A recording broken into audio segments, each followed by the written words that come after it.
so you can get an idea of how up and down and jagged this musical life.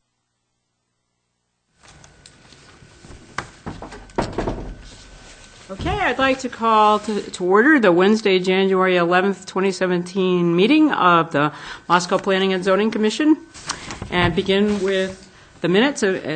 Are there any additions, corrections, or deletions?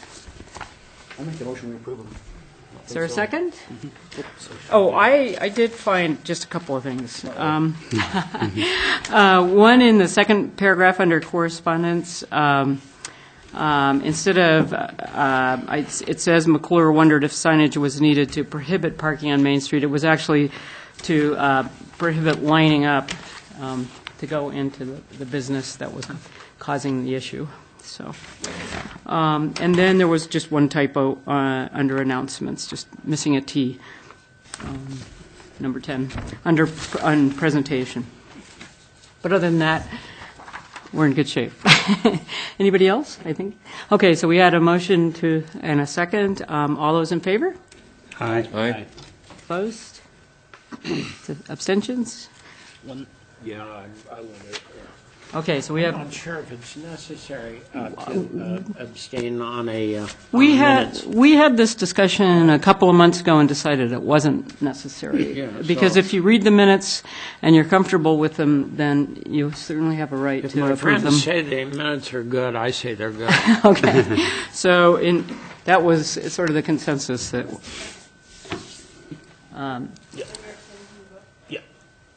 Okay, but you don't need to because it's up to you. But okay. More effort is worth the change. All right. Before we move on to correspondence, we have two new members joining us, and I think it's important to introduce them. And I apologize not getting here with the winter conditions soon enough to find out who they were, but I do know now. We have Brock Cherry on the end here, and could you just say one or two things Just about? briefly.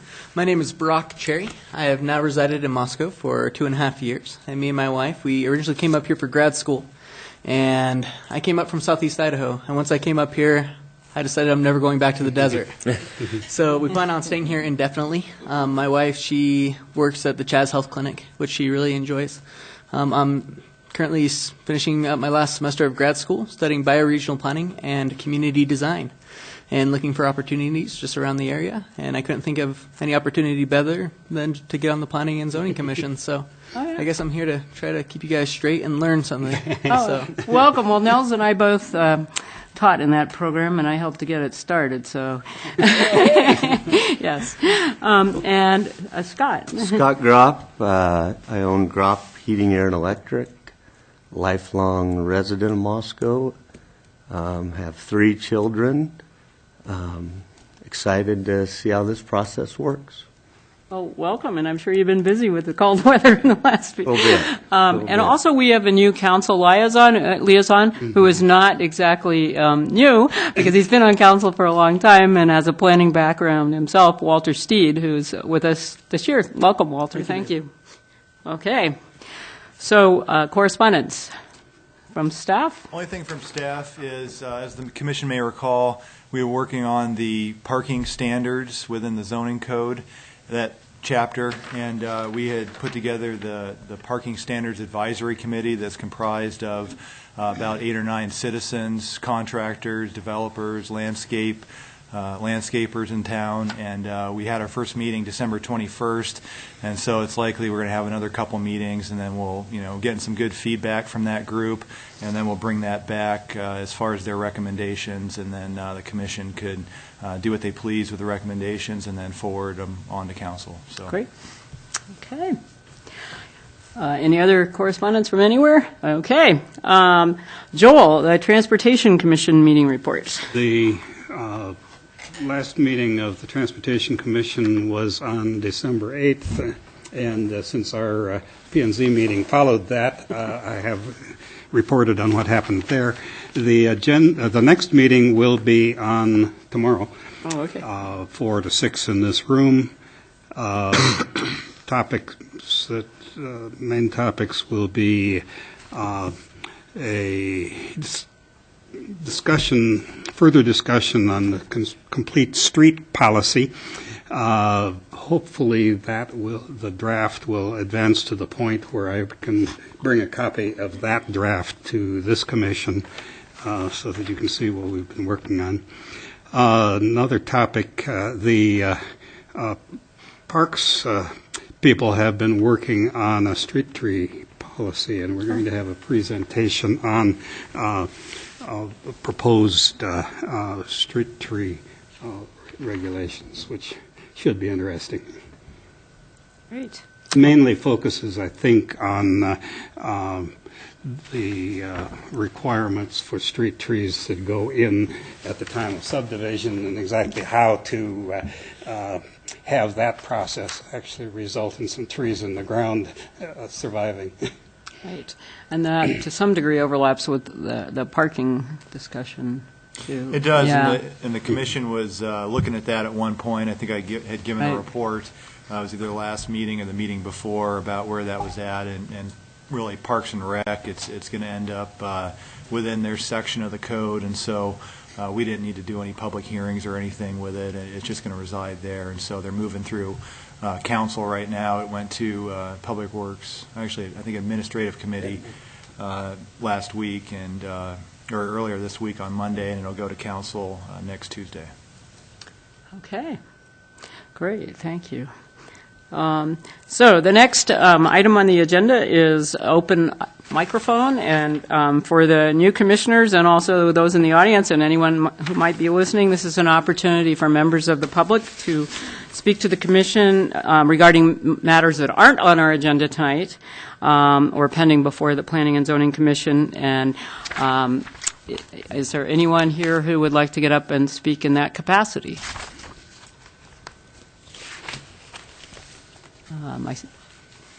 I see somebody in the back row. Did you want to get up? No. Okay. All right. So the next item on the agenda is election of officers. So, yes, Rob. Madam Chair, if I could be permitted to make a couple of comments. As I was reflecting on the election, it occurred to me that one of the things that's really important for an organization like ours is continuity. And as a matter of that, and I do want to make another comment, I'm prepared to nominate Wendy for a second term. But one thing I wanted to throw out as a thought, and probably no decision tonight, is a lot of organizations step chairs. So the vice chair, or after 1 or 2 terms, would become the chair, so that you have an opportunity, again, for some continuity. So I don't know if city code permits something like that. I know we have to do elections every year, but I just, the thing that was important to me in thinking about this was the continuity, because I think you've done a great job, and I would like to see us continue in that trend for the next year. So that's my comment. Well, I appreciate that. Are there any other comments before we move on to maybe Walter and Mike could both answer to other commissions and how they handle stepping the chair. The only other city commission I've served on doesn't do it quite that way. So I'm unaware of any that do it automatically. Uh-huh. I'm aware of some that's how it ends up. Uh-huh. They have it in their mind to do it that way, but they're not set up that it's an automatic like the Kiwanis Club or Right. Rotary or somebody. A lot of the chairs of commissions are chairs for years Uh-huh. because either they do a really good job or nobody else wants it. Well, well, that second one can probably be pretty common, I'm afraid. Yes, As vice chair, maybe I should make a comment myself. I think when I agreed to be vice chair, I made a comment that did not necessarily mean that I was planning on stepping up, and that's partly because I have been chair of this commission twice in the past. I think I probably acquired both of those by stepping up from a vice chair position. So I'm quite comfortable with making my contribution to continuity just by being vice chair. Well, I guess we can decide this 1 year at a time, if we want to establish a different pattern. Okay, so I'd like to solicit nominations. That being the case, I nominate Wendy to be chair for the next year. I'd second that. Are there any other nominations? Okay, I guess I better accept the nomination. May I, okay, so all of those in, is this how we do this? This is one thing I haven't run before. Okay, in preservation, it's a little more informal. All those in favor? Aye. Opposed? Abstentions? Okay, I'll abstain. Okay. Well, thank you. I appreciate it, and I appreciate the confidence, and I'll try to live up to your expectations. Okay, so Madam Chair, yes. we'll need a vice chair and a Oh, vice yes, chair as well. and okay, so thank you. See, I still, it does take a year or two to learn all the things you're supposed to learn with this job. So we need a vice chair and also A vice chair. a vice chair. Who's the vice chair now? I think Greg isn't he? I don't know. I'm not sure. No, I think- I didn't that's realize there correct. was So one. Joel Yes. was first and Yeah. Greg was second. Thank you, Mike. Okay, so In the sense of looking toward building for the future, I would. I don't want to ignore my buddy here at my right, but I'd like to nominate Rob for vice chair. Second. Thank you. is there any other nominations for vice chair? Okay, so Maybe it should be more formal. Maybe I should say Rob Parrish. yeah, For okay. vice Well, that probably, yeah, okay. So, no other nominations. All in favor of Rob being vice chair? Aye. Fine. Opposed? Abstentions? I'll abstain. Okay. Well, yeah. And I didn't mean to set a precedent. No, it's good. You don't need to. Well, okay. Well, thank you for that. And now we need a vice chair. Yep, So, I would nominate Joel. is there a second? Second. Are there any other nominations for vice chair? Okay. All those in favor? Aye. Aye. Opposed? Abstentions? Okay, so we have our slate for 2017, and thank you, and thanks for keeping me on track on that one. All right, so now I would like to open the public hearing, and beginning with Mike Ray presenting on an amendment to the existing planned unit development for the silos development located at 693 Steiner Avenue. Thank you, Madam Chair, Commissioners. So before you today, we have a major amendment request for an existing plan unit development, and that's for the silos development located at 693 Steiner Avenue. Proposal is, what the applicant's proposing is an amendment in order to allow greater flexibility for the permitted uses within the existing buildings of the silos.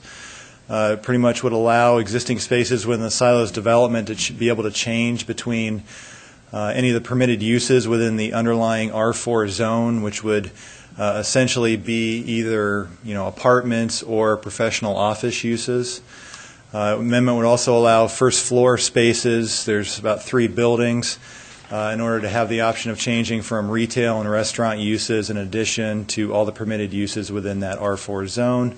And the applicants also included within this proposal is to the ability to divide the property in the future into 3 parcels, and of course they'd have to finish that up with the lot division through City Council. So this is the silos development located on Steiner Avenue. You can see it outlined in red here in the center of your screen. We've got Travoy Way, which ends in a cul-de-sac. There's a pedestrian bicycle easement here and pathway that connects Travoy Way cul-de-sac with Steiner Avenue. Properties predominantly surrounded by residential development to the west. This is all multifamily here as well as to the northwest. To the east, Pinecone Road as well as Travoy Way. You have mainly single-family and two-family dwellings. You've got Paradise Path here running east-west. This would be Troy Highway. There's a gas station here and various commercial uses as you head down Troy Highway there. This is a street view. This is the shed building. You can see on this portion of the property. This is looking to the southeast. That would be the main building of the silos. And that would be the silos annex to the very far west of the property. Looking at the zoning configuration in the area, properties within the R4, which is multifamily residential, as well as all the properties surrounding to the west, south, and to the east. You've got the swath of farm ranch, which includes the path, riparian area. Across the highway is the motor business zoning district. And then to the north of White Avenue, you have a R3, which is medium density residential zone. So allowed uses within the R4 zone. The R4 zone is one of the most intense residential zoning districts we have in the zoning code. It includes all broad range of residential uses, so apartments. Also has the ability to have professional offices that don't exceed 2,000 square feet in size. Other permitted uses would include bed and breakfast, boarding houses, rec facilities, as well as daycares. Conditional or special use permit uses within that zone include home occupations, mortuaries, fraternities and sororities, motels, schools, churches, libraries, fire stations, police stations, fairgrounds, public utility facilities, nursing homes, as well as RV parks. So a little bit of background about how the silos was established. Initially in March 24th of 2004, the original PUD was approved. That included the main building as well as the shed building, 8 apartment units, a coffee house, neighborhood garden, as well as 1 professional office space.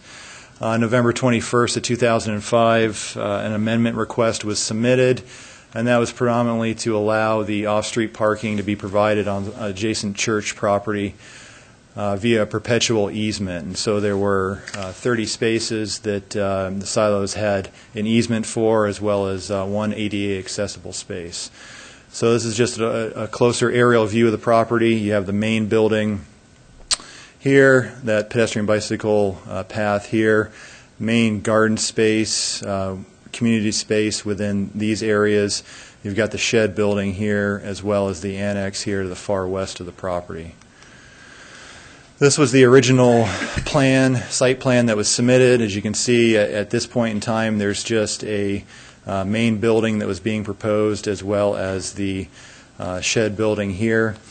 And then there's the parking lot that was proposed as well. There's about 21 parking spaces within that parking lot. These were the elevations of the structures, which are really identical to what was constructed out there. These are the floor plans that were submitted. You have a single apartment here, single bedroom apartment, and you've got a 2-bedroom apartment. And these ground floor spaces were the cafe. So the silos had a cafe at one point in time, and it was included within both of these places. The shed building was originally intended to be a retail office space, and this is shown as the ground floor here, as well as a bathroom and some landscaping storage there. This would be the second floor on the east side of your screen here. Predominantly apartments, so you have a 1-bedroom apartment here, a 2-bedroom apartment here, another 1-bedroom apartment, as well as another 1-bedroom apartment here. Within the second story of the shed building, you have a studio office here. This would be the third floor of the main building. It includes a couple studio offices that are more live-work offices on that top floor. So when the 2005 amendment was processed and approved, this was the configuration. This is the current easement for the parking spaces at the adjacent church property to the south. They've got 15 spaces here on the east side of the property, as well as 15 spaces on the west side, and the ability to use one of the ADA spaces to serve that requirement. And then in September 24th, 2008, Planning and Zoning Commission approved, and this was another major amendment request, and that allowed the construction of that Silos Annex building that you see on the west side of the property. What was contained within the Silos Annex was 3 one-bedroom apartments, 4 commercial spaces that are proposed to be used as professional offices and artist studio spaces, one of which could have been a preschool daycare use that was located on the ground floor. And then in March 25th, 2009, a minor amendment request was approved by the Commission, and that allowed the silos to phase the construction of the annex building. Also allowed the western portion of the building to be constructed immediately and the remainder when financing becomes available. And so this was the minor amendment. This was for the annex building. As you can see, there's only a portion of it that's currently constructed. This west side here. There's a private easement that goes across this property that's about 20 feet wide, and that's intended to serve as access to the church property that the church could certainly put in at any point in time. They had a little bit of the building that extended over the access drive, so you're going to have to tilt your head a little bit, but looking at the front of the building, that's what you'd see, is you'd have the driveway going through with cars being able to access the church property underneath the silos that would extend overhead with more of a sky bridge. And that would be the elevation looking to the south, and that would be the area where you'd access the church. This was the floor plan that was submitted. So first floor, you have a couple of retail spaces, and the southern one was supposed to be the daycare, so that was the intention there.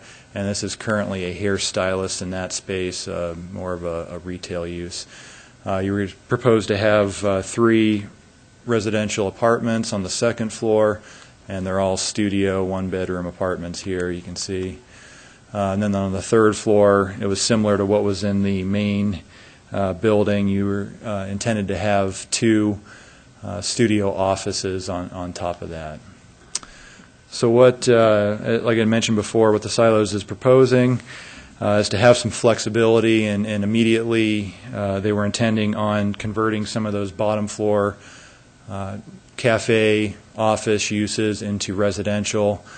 So you'd see what was formerly the cafe, and these 2 spaces would propose to be converted into a one-bedroom apartment, as well as the ground floor of the shed structure to be converted into apartment as well. Second floor is largely all residential anyway, and so that would be converted. Third floor, the intent was originally a studio, live-work space, and those would be, I believe they're apartments now, and they would remain apartments. So looking at the PUD requirements, the base density for the R4 zone is 24 dwelling units an acre. With the proposed residential conversion, you'd end up with about 13 units, and that equivalent to 18.3 units per acre based upon the size of the property, so they're under that, and they don't need any bonus density provisions. We have this provision in the PUD ordinance that requires that uses that aren't permitted in the underlying zone are limited to 33% of the gross floor area maximum.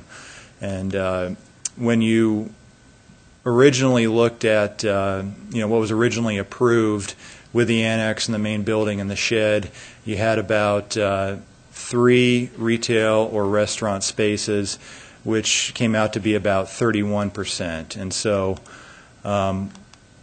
when you think about the allowance of the ground floor to shift between a retail or restaurant space, you're thinking about the shifting of those uses within those spaces, but not really any additional, just because they're already at 31% and there's restricted by 33%, so they wouldn't be able to go above that.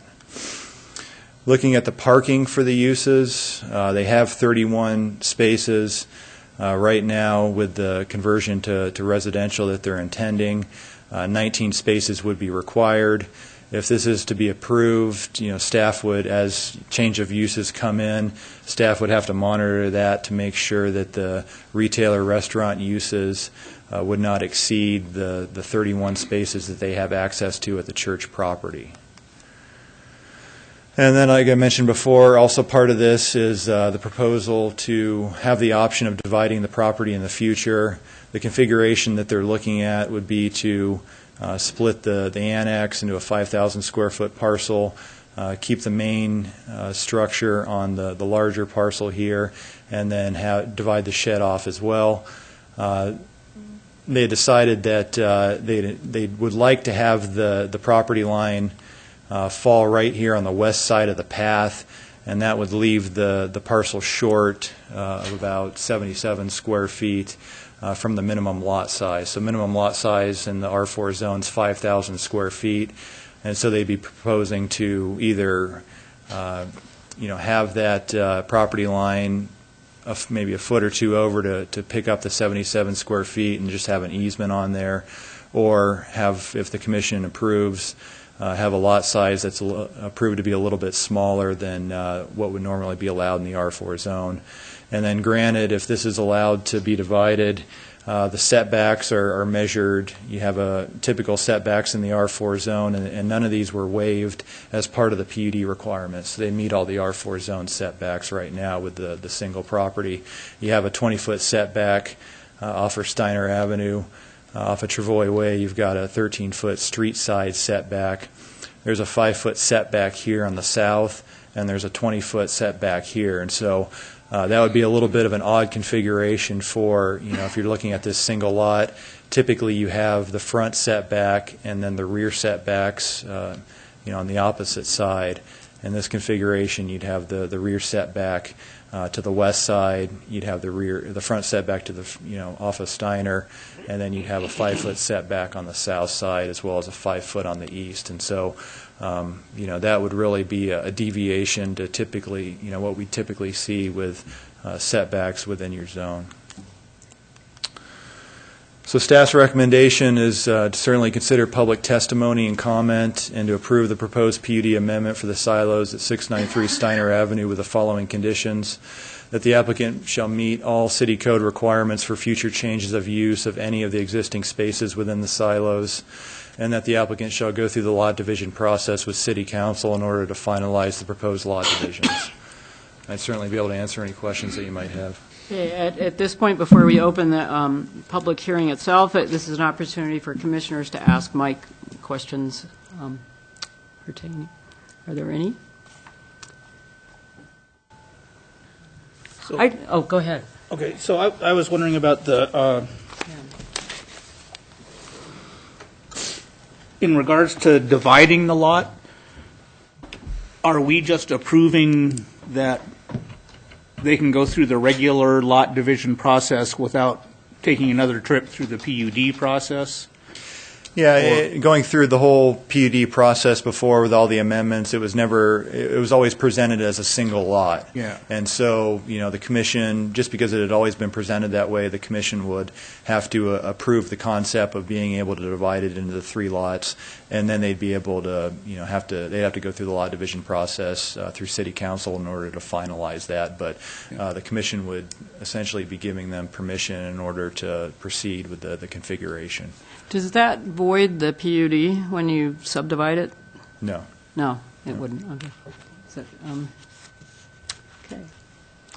Are there any other questions?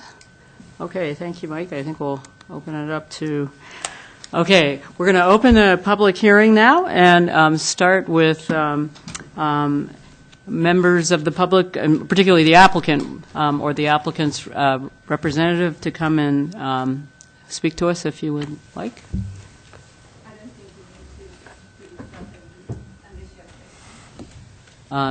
Would anybody have any questions of? Why don't you come up and give us the opportunity to do that? And even though we all know you, that some members don't, please state your name and address. And I'm Brenda von Wondrushka, and I live at 1827 Daves Avenue in Moscow.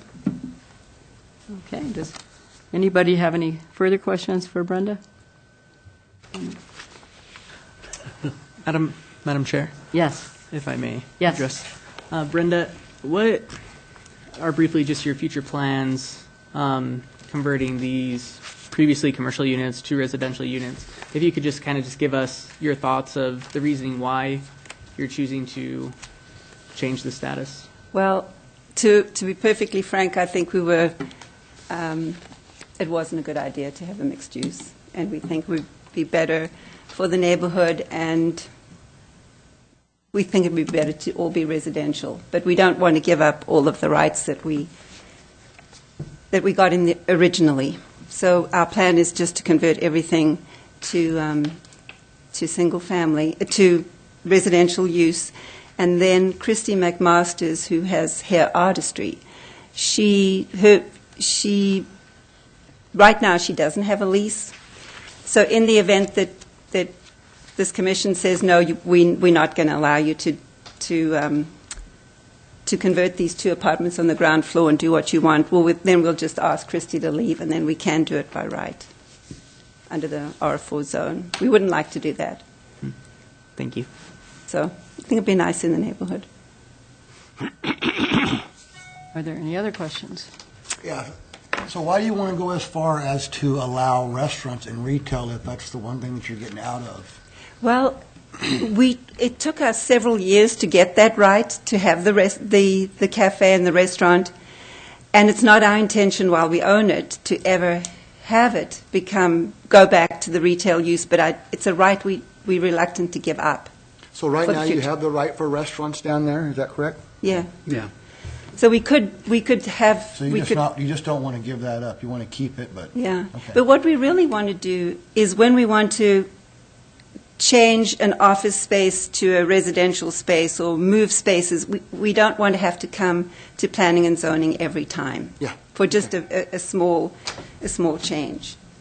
But right now we could have, I think it's three commercial spaces without any permission. Yeah, they were permitted for 2 of those spaces encompassed the cafe on the ground floor, and then you had 2 residential units, and then in the annex to the west, they were approved for a daycare on the ground floor, as well as hair artistry, a retail location where hair artistry is right now, and then the shed space was approved for a retail/office, and Mike McCoy with Essential Glass Works was in there for a short time. So, yeah, you'd essentially have 3 or 4 spaces that were approved for that. So I think it's the flexibility that we want to have. Sure. I understand.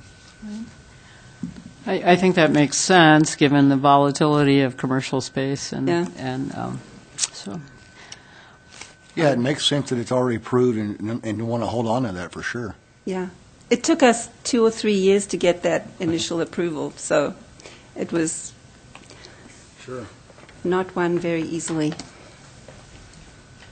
I wanted to wait until a later moment, but new people might not remember some of the exciting things that happened at this site, and it didn't work out for Brenda, perhaps, but the flexibility, what I think one of the things we really need, and the reason I would support the extra flexibility here, is that as our city grows, we really need examples of neighborhood uses outside of normal residential to prove to people that it's not going to ruin their neighborhood to have. And so I think this is a particularly notable little planned unit development that gives us some of that. And so I think at least I'm really positive about offering as much flexibility to the development world as we can. I was going to make that speech a little later, but. Okay. Well, any other questions for Brenda von Druska? No?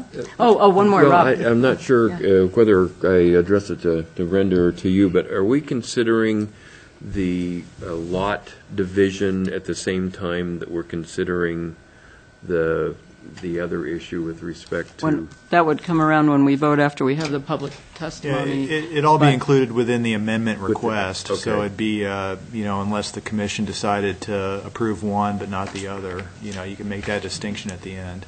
So I guess then could you describe what your goal is with dividing the lots then? We don't have any immediate plans, but it's expensive to come to the commission, and it's time-consuming, and so it was just a notion of let's put everything in the basket. And we often have people wanting to purchase just that little shed building. Okay. And the thought was, well, we might one day do that. But we don't have any immediate plans. So it's just killing as many birds with as many, one stone as we can. But we have no plan immediately. Just to clarify my earlier question, we're not really approving a lot division. We're just approving the right to request a lot division without having to go through the PUD again. That's how I understand it. Yeah. Okay.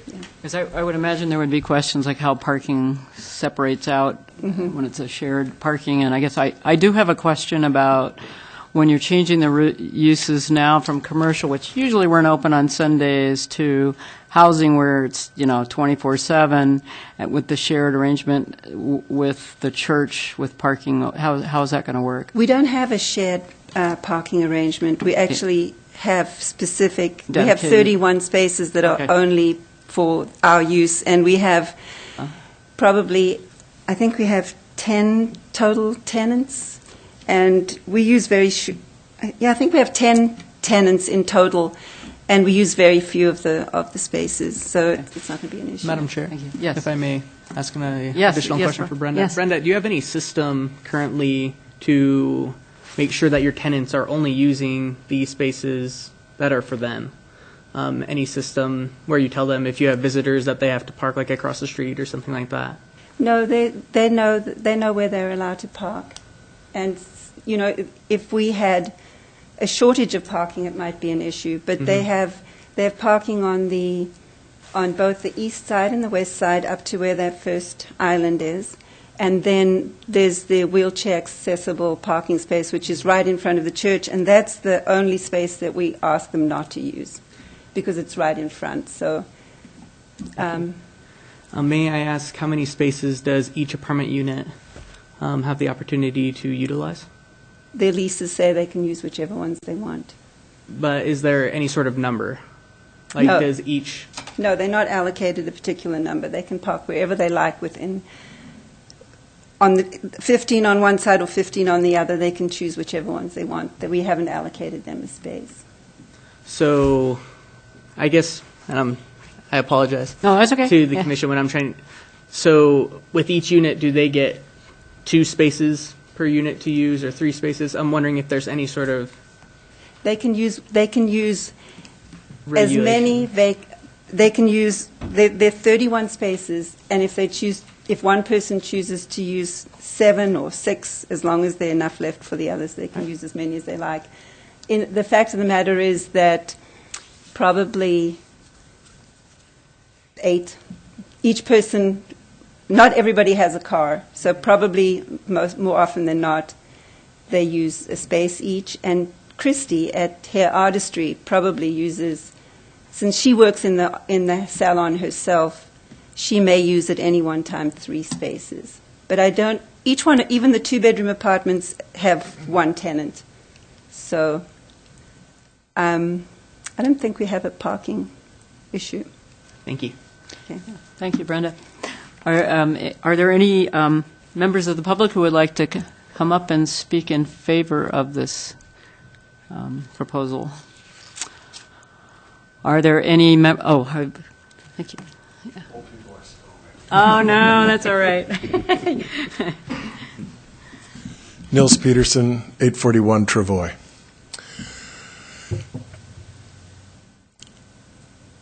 I decided to come down because the thought I had was the less additional layers of requirements, and they're asking you to sort of back off and sort of more move this closer to being whatever the R4 underlying requirements are, the simpler.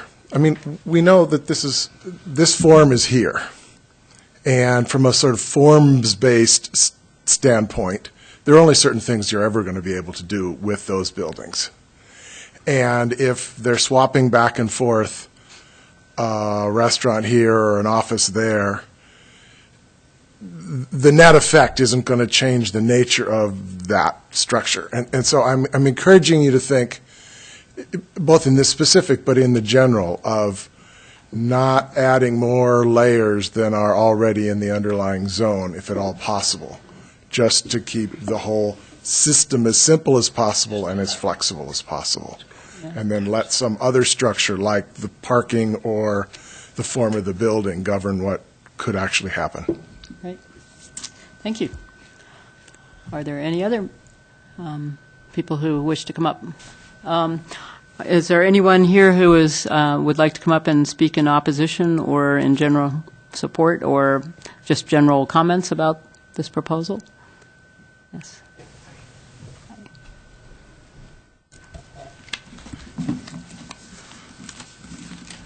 So I have a bunch of notes here, and I'm sorry if I'm a little windy. My name is Cody Moore. I'm an attorney. I work for Jones, Brower & Callery. That's a law firm with offices in Lewiston and Moscow. I was recently retained by the Crossing Church to make a presentation to this commission today about this issue. I don't know if we can back up the PowerPoint to the kind of overhead, I don't know what you'd call it, shot, and I don't want to mess with this whole thing. And as an aside, I thank you, Commission, for just being here tonight. I know this is all volunteer time, and it's important work. Thank you. Yeah, there we go. So I do have, thank you. I'll just screw it up. It's okay.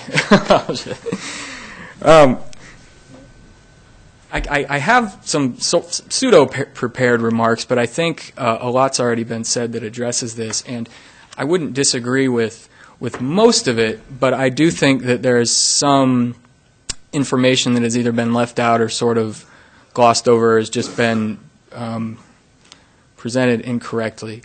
To start, I'll say that the church, which is just to the south there, you can see it shares the parking lot, is not objecting in whole to this proposal. They're not objecting to the idea that the silos should be allowed to convert back to your typical R4 zone, which includes residential and professional office space. I think everyone who's been around this area long enough, I know I grew up in Pullman and I was here when the silos were going in and what a neat idea it was. I think everyone realizes the reality, which is that you're probably best served as residential units. And so in no way is that being opposed. However, what is being opposed at this point is, and I think this objection is fairly reasonable, we're not sure that they should be able to convert without any public hearing or notice period the first floor units to retail or residential or a restaurant use without going through this sort of a process.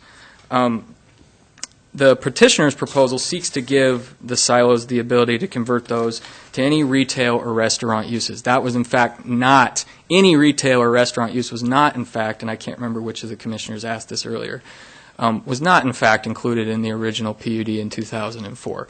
The original PUD in 2004 was much more restricted, much more specific to a articulated vision of what the silos were, this community that they were going to be.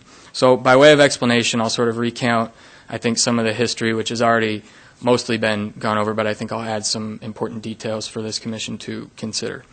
So in 2003, the petitioner here today applied for a planned unit development, which was subsequently improved in 2004. That was to include two structures, the main silo building and the quote shed building down there in the corner. And the reason for the PUD at that time was very specific. The petitioner, and I went and I read through the proposal and everything, so I feel confident in saying this, and I remember it as well, wanted to create a livable, connective, sort of community, small community hub. And with that vision, the silos are requesting that a coffee shop specifically be in the, we saw the slide earlier, it was the two first floor residential, or two first floor units in the main building. The two units combined made a coffee shop. They also requested that a community garden be in place there, and in the shed, a retail space specifically to sell, I suppose, produce from that community garden, maybe also some other sort of farmers market, arts and crafts kind of things. I really don't know, and I'm not sure that part of it ever materialized. And because of those three things, really, among some other little things, it was because of those three things that the R4 zone, that this development wouldn't fit within your typical R4 zone, and they had to request the PUD in the first place. But it was specifically for those things. It wasn't a general retail or any old restaurant. So anyway, after that was approved, the silos, the main building, the shed got built, and the dream kind of got started. In 2008, a major amendment was proposed in order to build this annex building over there. It was supposed to be a bigger building, but only part of it, one phase, was completed. In that proposal was approved, and I think at that point it would have been, if it had been fully completed, 3 residential units up top and 4 commercial units, as Mr. Ray stated on the bottom, but those were specifically artist spaces, daycare facility, or professional office space. 2 of those already fit into the R4 zone. The other one, this artist space idea, kind of fits within this general idea of what the silos was supposed to be, really at the outset. However, since that time, the dream that was the silos, it just unfortunately hasn't been realized, and that's truly unfortunate. This idea of this thriving little community, I don't think it ever really took off. The coffee shop didn't last. A wine bar, wine shop went into its place at some point, but it didn't last. Most recently, a local attorney, Mr. Landeck, had his offices in there. He's not there anymore. It's now vacant. I'm not sure if the community garden is still there, and I don't think the retail space for the community garden, specifically in the shed, ever really materialized. And as I said, the annex was partially completed, and now it includes a residential unit up top and a hair salon in the bottom. And this is all great. This is all fine, but it's not really what the PUD was put in place at the beginning for, or in the 2008 amendment. So at this point, I think the writing's on the wall. I'm making assumptions here, but that's what I think. As far as the market, and the petitioner is requesting permission from this commission, that's kind of a little tongue twister, to convert the spaces that were specifically designated as a coffee shop, specifically designated as a community garden retail space, into residential units or anything else under the R4 zone. And the reason they're here is that they've been informed is they don't actually have the right to do that because the PUD sort of superseded the R4 zone. If we were just in the R4 zone, if that was what applied, they wouldn't need to be here because they could have residential space anyway. What's in fact here is a PUD put in place for this very specific idea that no longer exists. And now they want to convert to residential, which the church has no objection to, and it's probable that residential is the best uses. However, according to, and I can't really tell if it's according to the proposal put forth or according to the staff report put forth by Mr. Ray, but combined, the new proposal that's before the commission today seems to actually expand on the use of the property that was included in the original PUD in 2004 and is amended in 2008 to include any retail or restaurant use, which was not there before and which would have an adverse effect on my client, the church, in this instance. So, and the basis, as was just stated by the petitioner here today, was basically because A, the market is dictating what needs to be done here, which it needs to be residential use, and to make it easier so the petitioner or any future owner doesn't have to come back before this commission to seek permission to do what they otherwise would have to do in any other setting. The current proposal here today, it expands the use, and it essentially creates a situation where you have the right to do anything under an R4 zone, residential, professional use, daycare, plus any retail or restaurant use, which is pretty darn expansive and sort of contravenes your general city ordinances, zoning ordinances, and the planned unit development ordinances, in general. So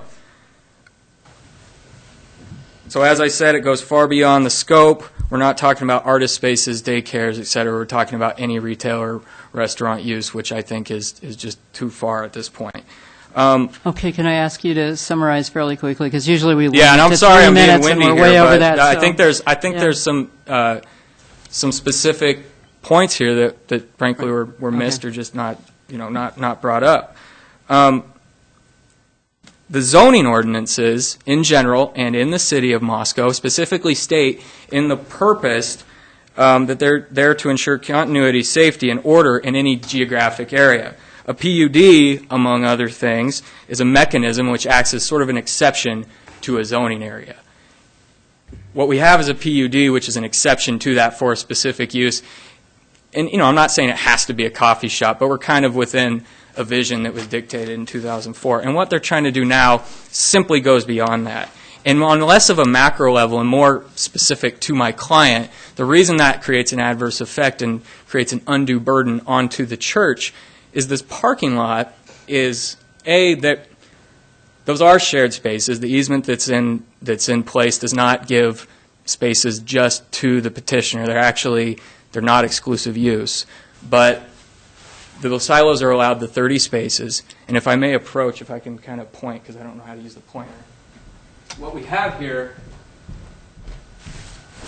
are 15 spaces here, 15 spaces here, and a handicap space here, which is fine when you have a residential population there and limited commercial use, as it kind of has been. But in reality, when contractors come in, when guests come to visit, when patrons of business come, they actually park right in that front row, which is the church office parking, which is used throughout the week, and it has not traditionally been enforced. And this, potentially with the increased, general retail or residential use, only is going to exacerbate that. And finally, down there in the corner is a children's play area. And it has been a children's play area, and it's presumed to always be a children's play area, which the church hopes to improve and develop over time, as they've traditionally done.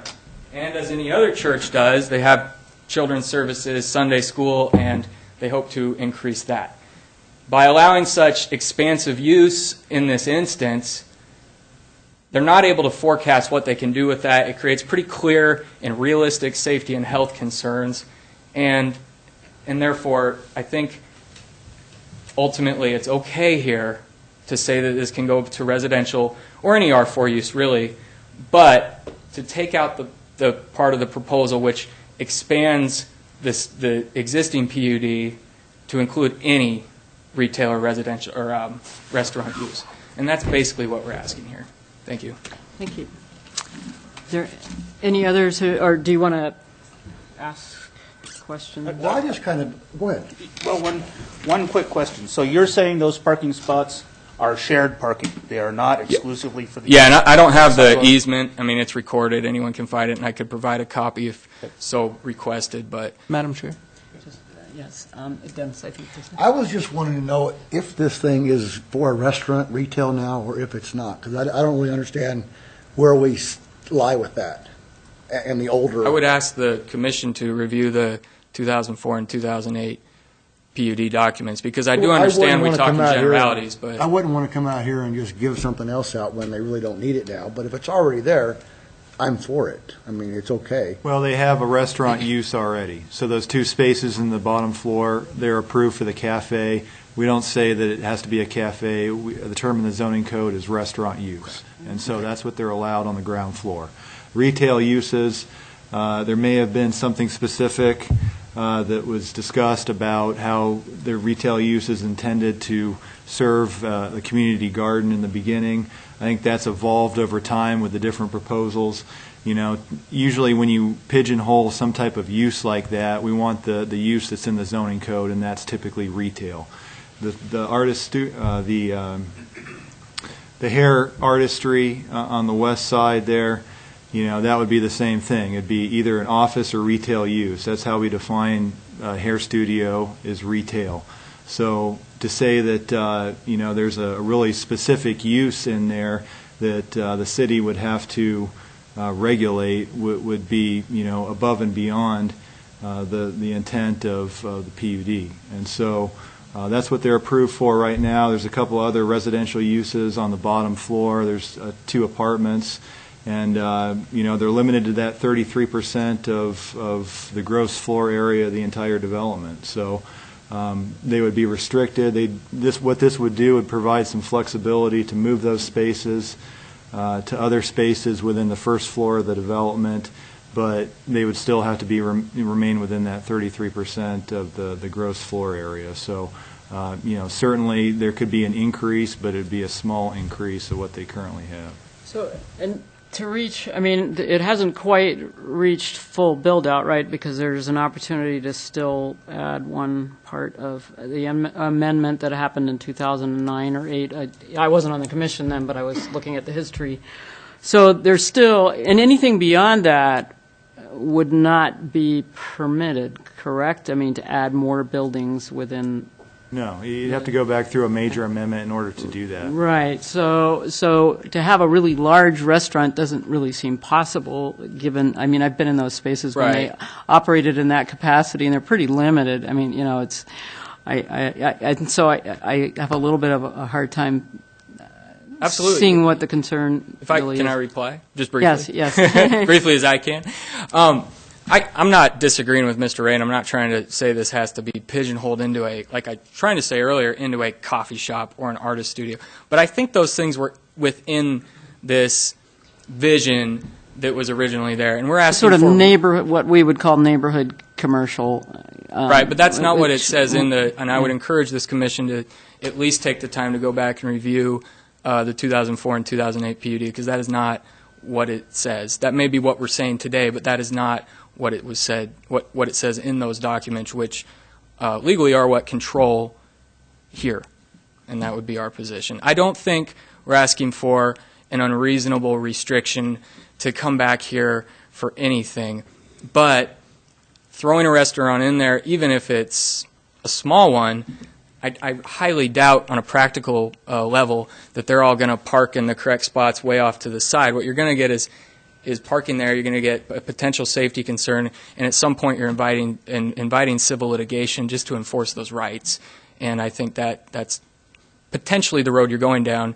And the petitioner has said they really just want to do this, make this residential, and that's probably how it will stay, you know, hopefully. So I think we should just do that.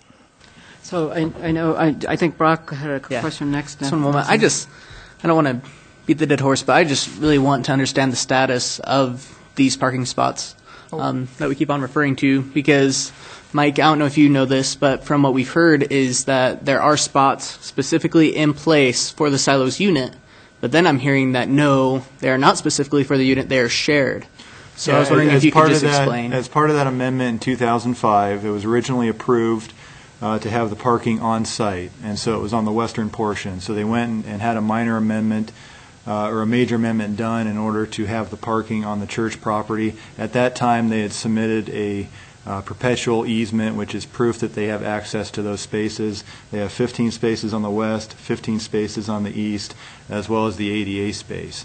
And so any type of conflict between the two property owners is a private matter. They have those spaces, and the city has signed off that those spaces are for the silos and they satisfy city requirements. And so any, contesting of whether or not those are there for the silos, they have the easement on file with the city, and we have that. And so they have a perpetual easement.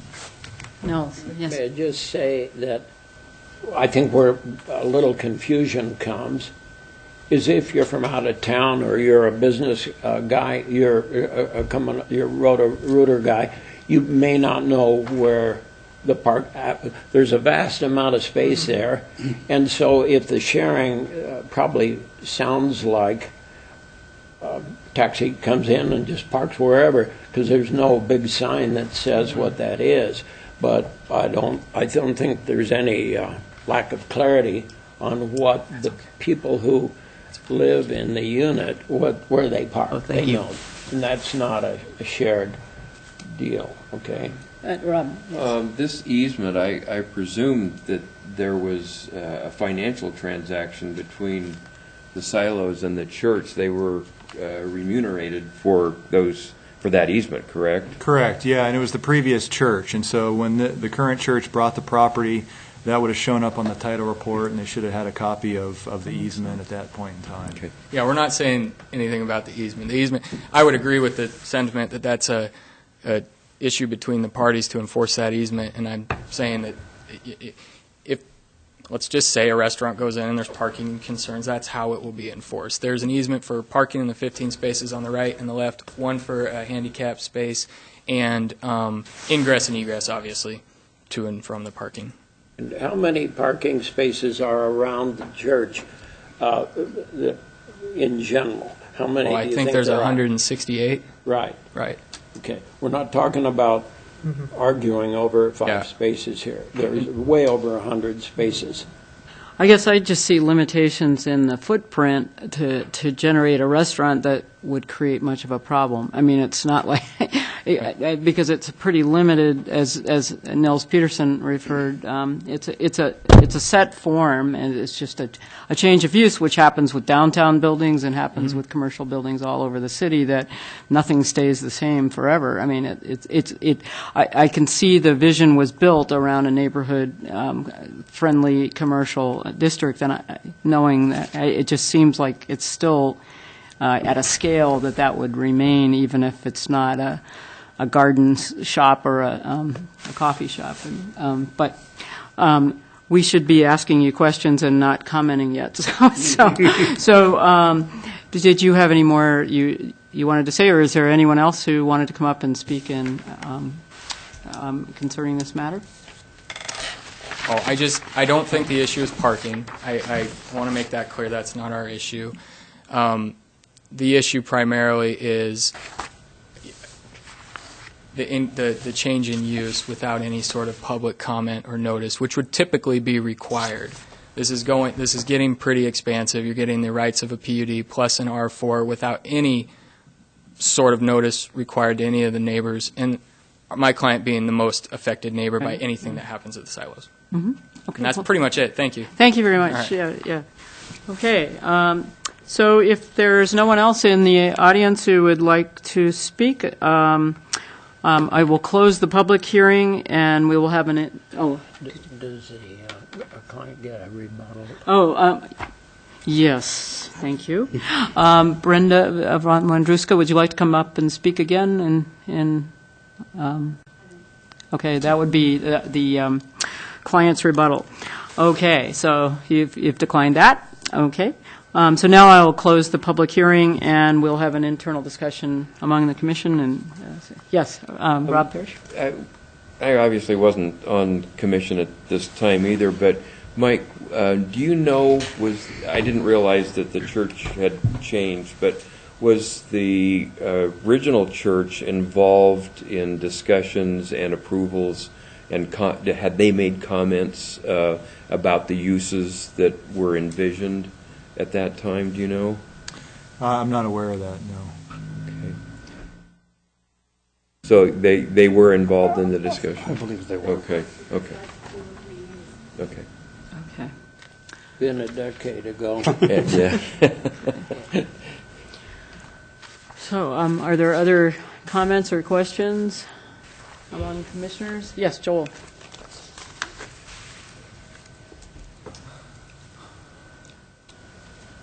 I guess I'm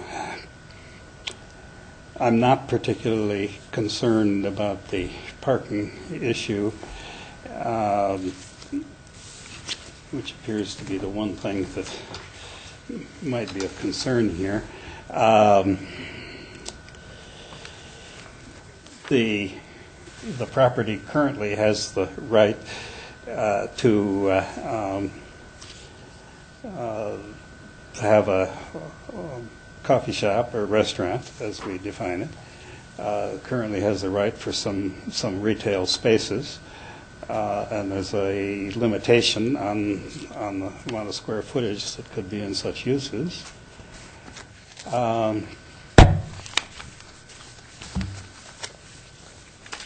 I think that if there were any expansion of use, we would they would have associated parking requirements. If there was a necessity for an increase in required parking, that would require further negotiation between the silos and the church property. So that would be taken care of by further, whatever the course of further negotiation was. So I guess I'm not concerned with the possibility that some of the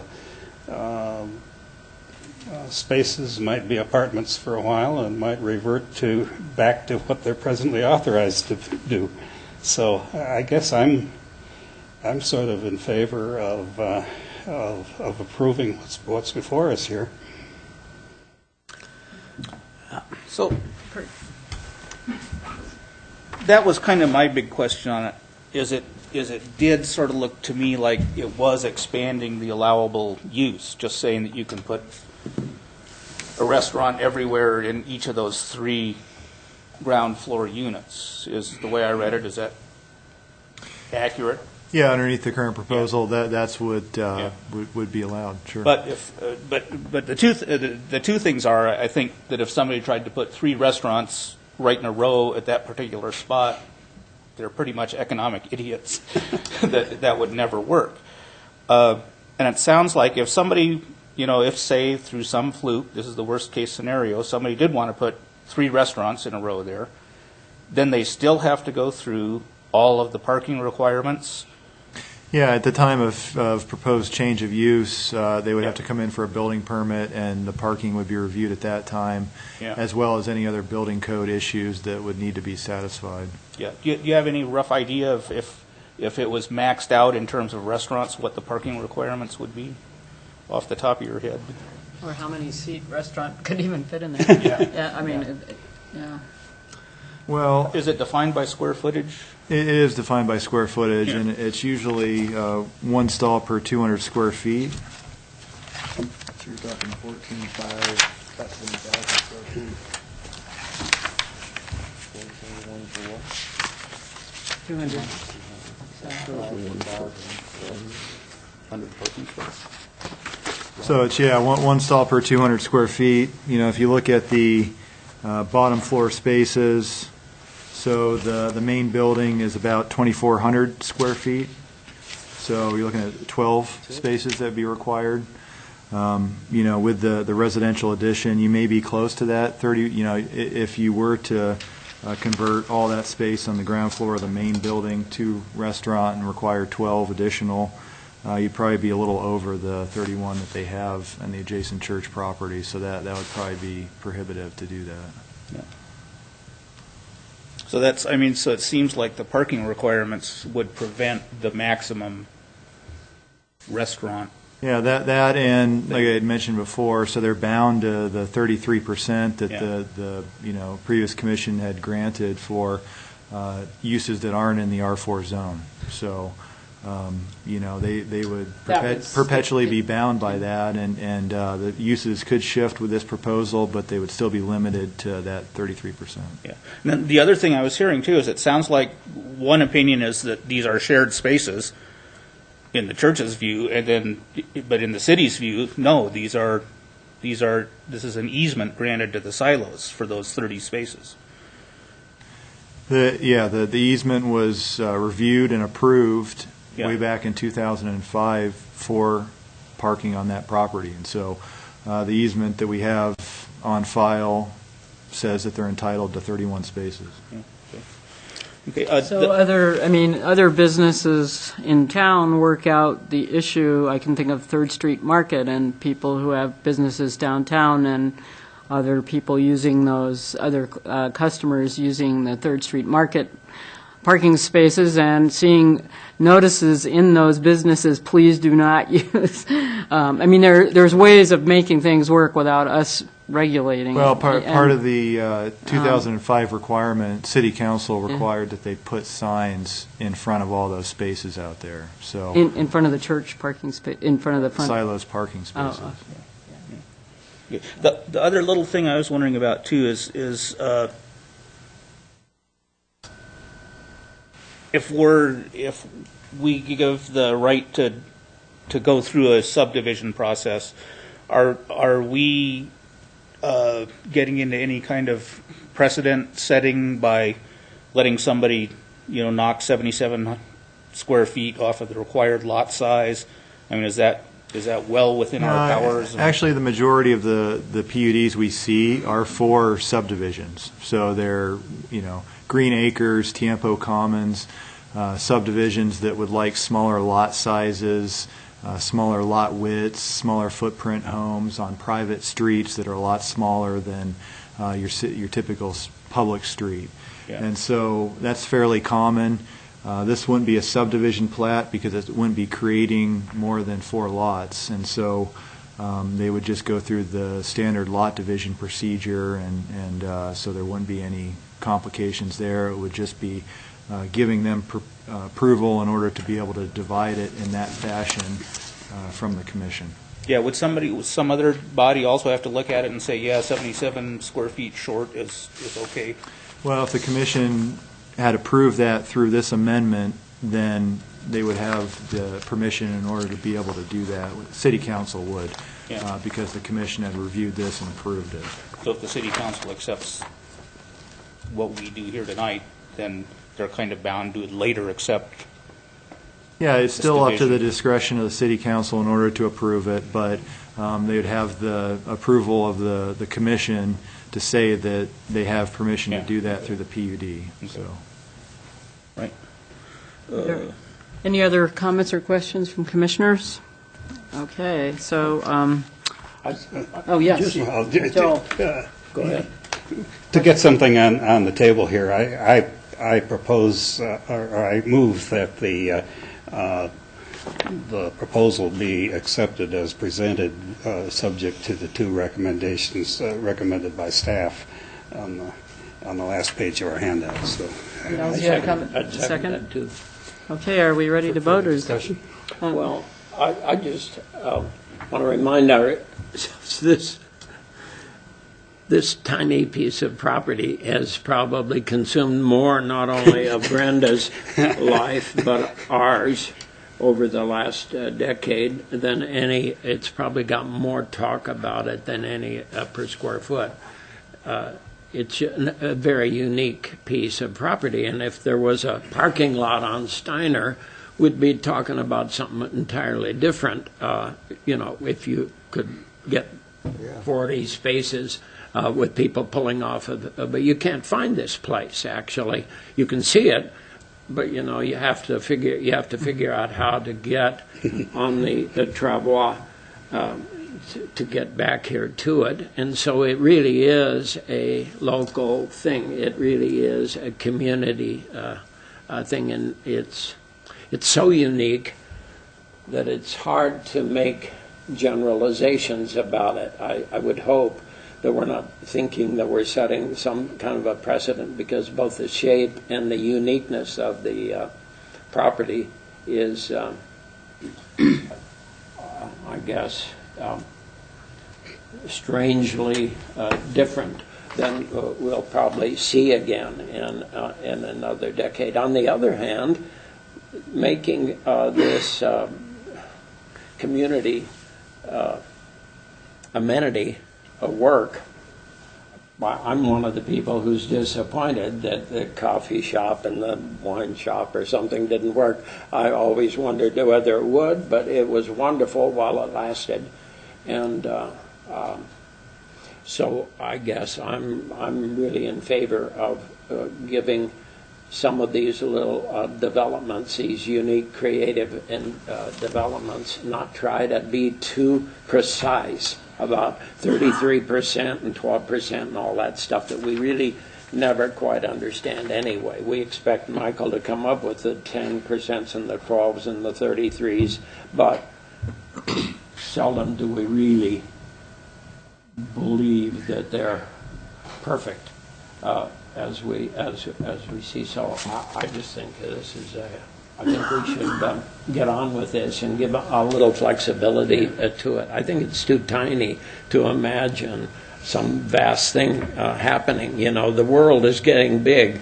We're talking about big boxes everywhere, and I like the idea of supporting smaller is better. Can I ask one Yes. one last question in the interest of preventing us from getting on with it? Does city code make any distinction between coffee house and restaurant? Nope. Yeah, okay.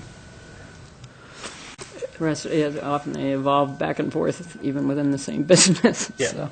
Another question, I don't know if you're still accepting questions, but. Well, we have motions on the floor, but yes. You got a question. Oh. Quick question. How many parking? Public hearings. Well, we closed the hearings. public hearing, but if, I will allow you to come up and make a comment if you state your name and address, please. This is really a question. Okay, that's fine. Tim Becker, Genesee, Idaho, box or 2301 Career Road. How many parking spots are required for each of those apartments? For the studio and one-bedroom apartments, it'd be 1.25 spaces. For the two-bedroom apartments, it'd be 1.75 stalls. Okay, and I was kind of looking through, I didn't see how many, do we know how many, with the bedrooms that are there, how many spaces are supposed to be available for those now? If they convert all the units that they're planning on, that would be 13 units, which would leave the hair artistry would be the only commercial use in the silos at that point. With those combination of dwelling units and that commercial space, it'd be 19 spaces that would be required, and there's 31 that they have access to. Is the cul-de-sac considered parking space, or is that supposed to be left open for fire? Usually it's supposed to be left open for fire, so we can't include on-street parking as part of the off-street parking requirement. So there's actually no on-street parking in the cul-de-sac? In the typical cul-de-sac, there isn't any parking. I don't know in this particular case whether or not they have a yellow curbing around that or not, but it all depends on when it was put in. All the new ones that are put in, you're not allowed to park there for the fire truck turnaround. Thank you. Okay, so we have a motion on the floor and a second. Are we ready to vote? Okay. All those in favor of the motion? Aye. Aye. Opposed? Abstentions? Okay, motion carries. And so now I'd like to entertain a motion to direct staff to prepare relevant criteria. So moved.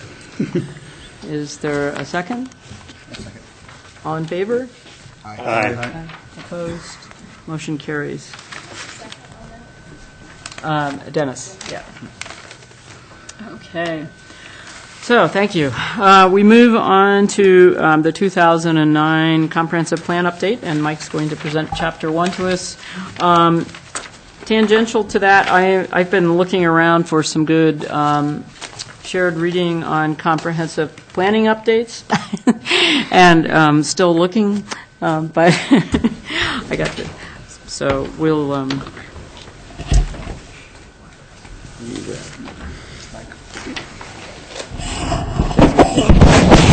Those people be church members? They were, and he was their counsel.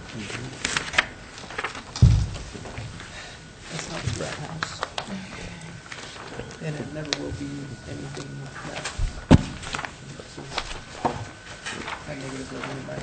I'm going to die before we start talking about this piece of property. There's no doubt about it. Okay, so Mike, did you want to? Sure. So, yeah, as we had talked about last time, we're looking at updating the comprehensive plan. The comp plan tells us we need to review that every 5 years, so we're a little past that. And what we thought we'd do is incrementally go through chapter by chapter. I had given you kind of an overview of what that entailed. It seems like there wasn't a whole lot of updates in the last 7 years, but when you go through, a lot of the census numbers need to be updated, and a lot of those demographics, things of that nature, as well as when you go through the city limits boundary, area city impact boundary. Those, we've had some annexations in the past. What I have for you is chapter number 1, so I figured we'd start there. We had some sickness in our office, so we weren't able to go through and actually amend everything for your review. So there are a few things that we were able to change, mainly on page 1. And then within the floodplain maps, so there's, at the very end, we've got a steep slopes and floodplain areas map, and we were able to amend that. So if you flip to that, you can see the one on top is the newer version, and the one behind that is what we currently have. And so you can see the area where it used to be the floodplain included some properties on the west side of Main Street, and now it's as part of that Paradise Creek Rec Center daylighting project. Now you really have the floodplain contained in the channel itself, and so it's a great thing because it's taken out the floodplain from all those areas. And so that's what you see reflected in this map, and that's the major change, as well as some annexation areas. So in the northeast corner, the property, and it looks like when we amended the city limits boundary, it looks like they're the same, so it just automatically changed on the other map. But the two annexations that we had over the last few years were the Logos 30-acre annexation in the northeast corner, as well as the Shireman annexation, which happened out on Robinson Park Road. So those are the major changes. Next time, we hope to have more, have the whole chapter pretty much, some of it struck and some of those new changes inserted. And I had printed this off so everybody can kind of go through and take the next 2 weeks and look through it. And hard copy so you can scribble on it and make your own notes about, if there's certain things in the goals and the objectives and the implementation action section that you think maybe need to be added, or we've done it and completed, to go ahead and jot those down, and we can bring it back next time. And like I said, I hope to have a completely revised section for you next time. There aren't a whole lot of changes, but there are quite a few in certain areas. So apologize for not having. You mean more done, outside of chapter 1 throughout the rest of the plan, or you mean there are quite a few changes in chapter 1? In chapter okay. 1. Okay. Yep. Okay. And we're saying we'll have a review every 5 years, and are we still talking every 10 years we do a comp plan? What's the theory now? State code says you should at least review it about every, area city impact agreement, comp plan, about every 10 years. This is meant to be that 20, 30-year horizon document. And so, really it should be changed about every 20 to 30 years to have a new comp plan. We just had the complete new one in 2009. So, in some areas, I think that you're probably due a lot sooner than that. Like if we're down in Boise, Nampa, that sees pretty drastic change at some times. They probably need to update theirs a little bit more frequently. But given our kind of slow and steady growth rate and not a whole lot of changes, I think we can get away with every 7-8 years to go through and update it. How does the area of impact is a little more varied than I had recalled I thought we got pulled back in to the area of impact was going to be really closer, and now I see up in the northeast, I see a larger, almost seems like maybe a mile. Remember way back when you were a child then, we were going out a mile, or we really had a big area of impact, and now I see a little bit more variety than I had expected. Yeah, it used to be really broad. I mean, it used to extend pretty far out there, and once we had that discussion with the county, then the close parts of the area of impact, I'm not saying where it should be. I'm just, it seems a little bit just slightly irregular. I'm okay with irregularity, but I'm just asking ourselves that question. Well, part of this is it follows a lot of property boundaries, and so that's why you get the kind of zigzag configuration. It is creeping out there on the east side. That's where we're experiencing the majority of our growth, is that eastern portion of town, and it's getting close to the area city impact boundary, and so that's part of the negotiations with the county, and that's kind of ongoing. The county has expressed interest in order to renegotiate our ACI contract, and part of that will be reviewing the boundary and whether or not that should be, crept out a little bit to the east in order to give us a little bit more breathing room with the city limits boundary. So, Walter, are you thinking about that question? I don't know. Has something happened? I'm just a little bit curious. No, the one you're looking at on the map is the currently in effect area of impact line. It was done, 5 maybe, person in my memory to a lawsuit that was filed. Yeah, right. Questioning the large areas of city impact that most cities had, where they went out a mile or 2 miles. Right. And someone won a lawsuit saying you shouldn't be able to do that. And the court agreed. County commissioners came to the city and wanted to reduce it, and this is what resulted. Since that time, the county commissioners have approached the city to allow us to expand it slightly because of what Mike just said, where it is starting to pinch in certain areas. And even with the encouragement of some city council members, the county and city staffs have yet to get themselves positioned for us to consider it. Nothing personal. And that's part of the reason why we're doing this right now. Did I say that nice enough?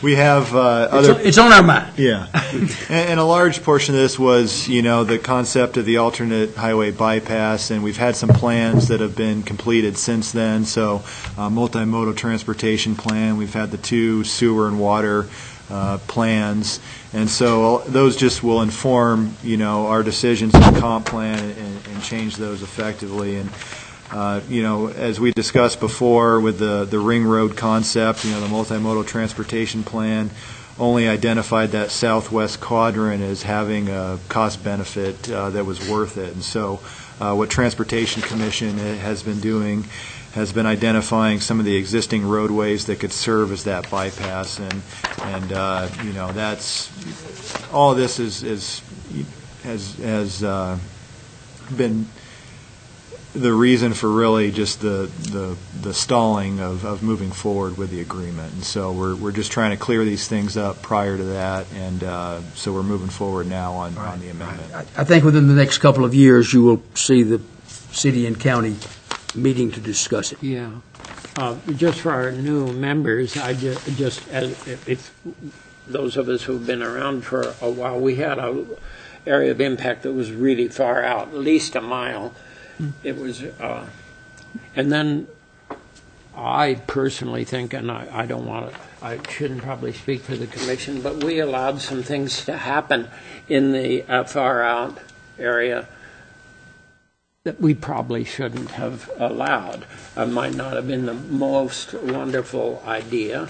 And then the county was really concerned, and all across the state, there was a movement to tighten those things. So that's what the discussion's about, because it came back and got within like a quarter of a mile of the city limits with something more normalized. And now you see a little irregularity, and that's what I'm just trying to remind myself of where we come from. Well, Walter. And the other thing that happened, and Mike or Nels can correct me, was that previously the cities could govern what happened in the area of impact.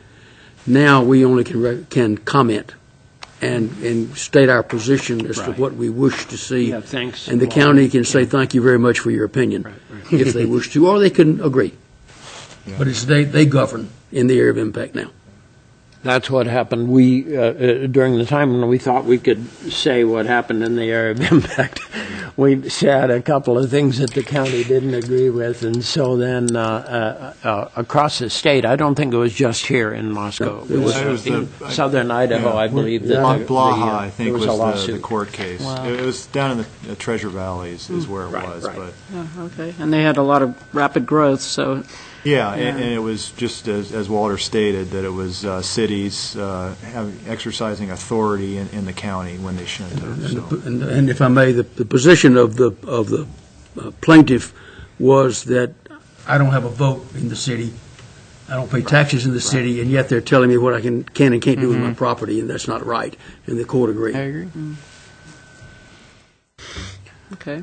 This is good, Michael. I like to, even though I know all these things are on line, I'm happy to see a physical copy that I can go home and sit with my copy of the comp plan and sort of review it that way. So thank you for that. In the next month, at the next meeting, you'll be coming back with this chapter 1, and maybe then the following. And then the following meeting would be chapter 2, and you'll. Yeah, I had kind of an aggressive agenda. I figured that we'd review chapters 1 and 2 at next meeting, but I figured that we'd just try to get all the way through chapter 1, and then we can go through that, and then maybe the next meeting we'll go through chapter 2 and just proceed that way. So. Okay. So is there any other discussion related to this update, or no. We can move on? Okay, agenda item number 9, the use table review. Michael? This is just really a reminder, and then for some of the new commission members that we're currently in the process. The commission's been reviewing the use table, where we're taking all of the use terminology in the zoning code and consolidating those into a use table, which will be a lot more user-friendly. And I think that Ann had sent the electronic version out before, but we'll probably send that out again. We've got legal in the process of converting that into legislative format, and so I anticipate at the next meeting we'll have that in ordinance form, and we can review it again. But if you're, still have questions, or I think we discussed it last time, and there was a couple questions, but other than that, everybody thought it looked fairly good. And does that require a public hearing for the ordinance? Yep. So we'll look at it in ordinance form, probably for a couple meetings, and then schedule it for public hearing, and then go from there. Okay. So before we adjourn, our previous council liaison mentioned that we might want to read the comprehensive sewer system plan and also the comprehensive water system plan. So she handed me this, and I read it. I didn't read it cover to cover because it's very technical, but I did read the summary portion, and it seems like I guess I would agree with her that it would be helpful to have some familiarity with it, and also, more importantly, this was done in 2011, more importantly, how the priorities listed in it are being addressed as they relate to development that would concern us in terms of land use.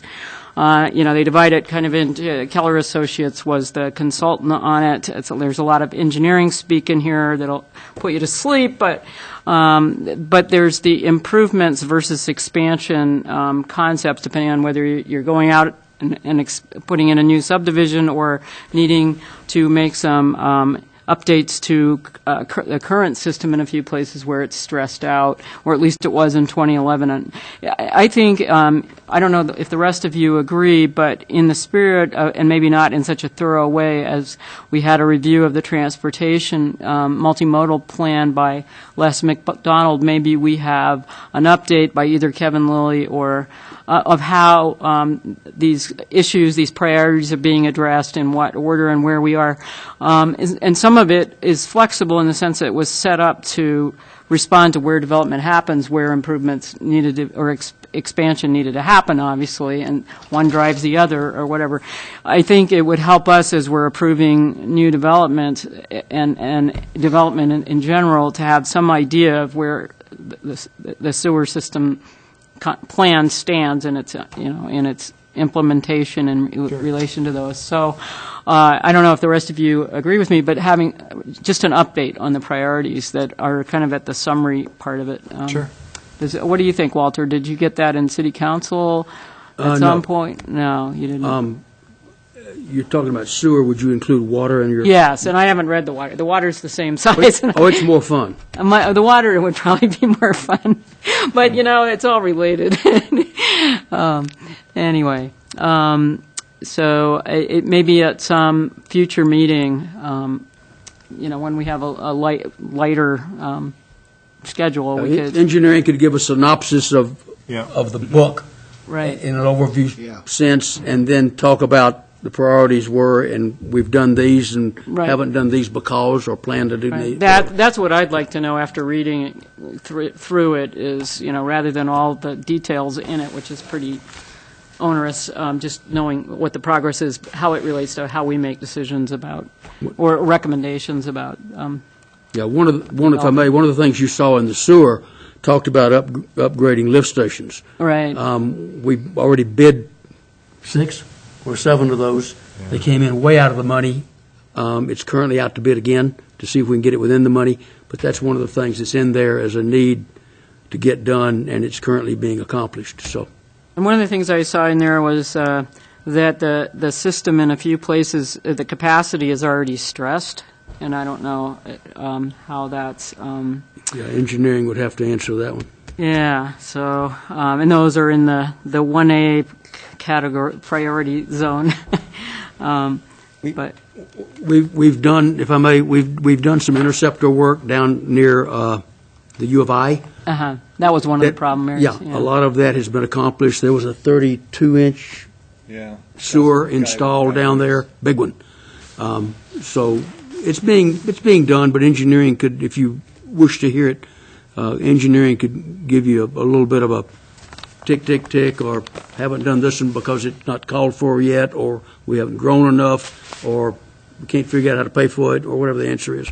Because one of the things that I remember them saying in the collection system is that there are multiple surcharged sections at peak events. And so I would imagine a peak event might happen next week if we have a rainstorm on top of all the snow we have sitting around town. As an example, I saw the city crews out trying to clear manhole areas all over the place to keep that area.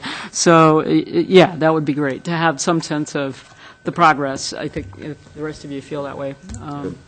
And then we'll look at the water system, one system at a time. But anyway, okay. Any other items of? Okay, meeting adjourned. Great. One ride out North Polk.